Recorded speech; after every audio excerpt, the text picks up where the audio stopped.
Good evening. This is Akashvani Kohima. I am Jonas Yanthan with Evening News. The headlines. Prime Minister Narendra Modi to transfer around 20,000 crore rupees in 9 crore 3 lakh farmers' accounts. Governor Ganesan says folk art and culture are not merely artistic expressions but lifeblood of communities. Deputy Commissioner of Dimapur calls on differently abled persons to get registered and avail assistance. An additional Deputy Commissioner of Pughoboto bans dumping of plastics and other waste into Tapu River and its tributaries. Now the news in detail. Union Minister for Agriculture and Farmers' Welfare Shivraj Singh Chauhan today said that Prime Minister Narendra Modi will transfer around 20,000 crore rupees in 9 crore 3 lakh farmers' accounts on 18th June under the PM Kisan Samman Nidhi Yojana. He said that he has written a letter to all chief ministers to join the Prime Minister's event on 18th June. Chauhan highlighted that after assuming charge as Agriculture and Farmers' Welfare Minister, he is discussing and working on every important issue related to the welfare of farmers with officials of the ministry. Governor of Nagaland Ganesan said that folk art and culture are not merely artistic expressions but are the lifeblood of our communities, encapsulating our history and values. The governor, who is also the chairman of the Northeast Zone Cultural Centre NEZCC, was speaking at an inauguration of Bharat Ko Jano program at Manan Kentra, Gangtok in Sikkim yesterday. He said a Bharat Jano program stands as a testament of our nation's unity in diversity, exemplifying the rich and varied cultural traditions that each region proudly nurtures. The governor added that through initiatives like Discover India, we strive to connect border people through culture, a mission that starts with understanding and appreciating the unique cultures within our own borders. He emphasized that in the rapidly modernizing world, it is more important than ever to hold on to our cultural treasures. He said festivals like Bharat Jano provide a platform for artists to showcase their skills, ensuring that these traditions continue to thrive and inspire. It also plays a critical role in fostering unity among our diverse communities, promoting mutual respect and understanding. The governor expressed hope that Bharat Jano program will not only strengthen cultural ties within Northeast region but also build bridges with other regions across India. Deputy Commissioner Dimapur Dino Chungshi-Chang called on differently abled persons to get registered and avail the assistance and benefits that are initiated specially for them. Chang was speaking at the Assistance to Disabled Persons distribution camp for Dimapur and Jumgadima blocks organized by District Disability Rehabilitation Center and Artificial Limbs Manufacturing Corporation and supported by District Administration and National Career Service Center for Differently Abled.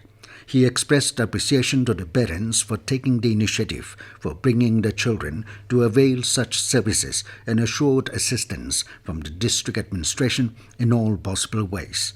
Senior specialist in charge of District Disability Rehabilitation Center, Dr. Imli Tamsa Ozikam, informed that the rehabilitation center was revived in 2016 and 15 camps were held at till date in which 1,886 persons with disabilities attended and over 2,420 assistive devices were distributed. A total of 126 persons with disabilities attended the camp and 181 assistive devices were distributed in the camp.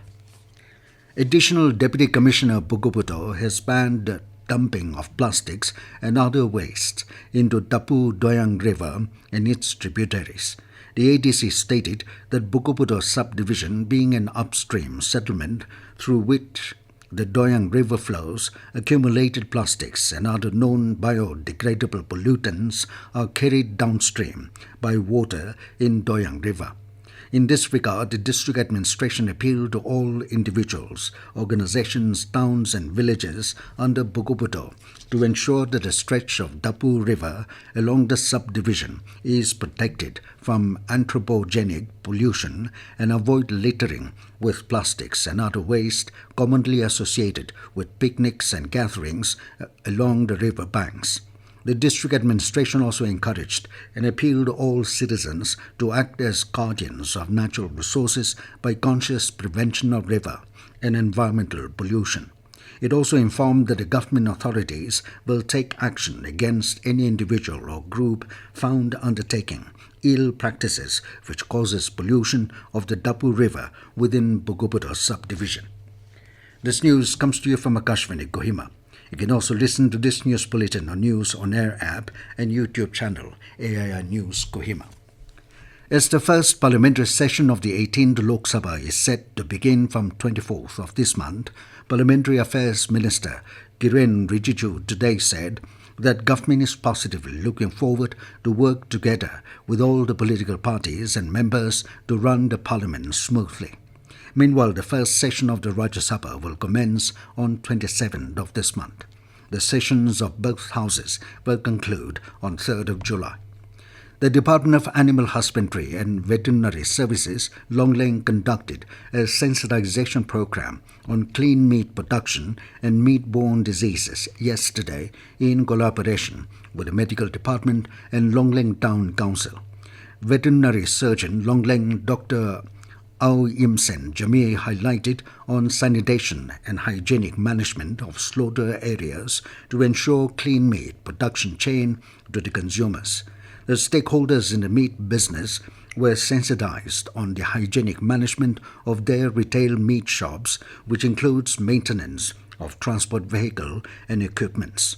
Dr. Au Yimsen also cautioned the meat handlers on the occupational hazards of contracting infections, zoonotic as well as parasitic diseases through meat if proper personal hygiene and precautions are not followed.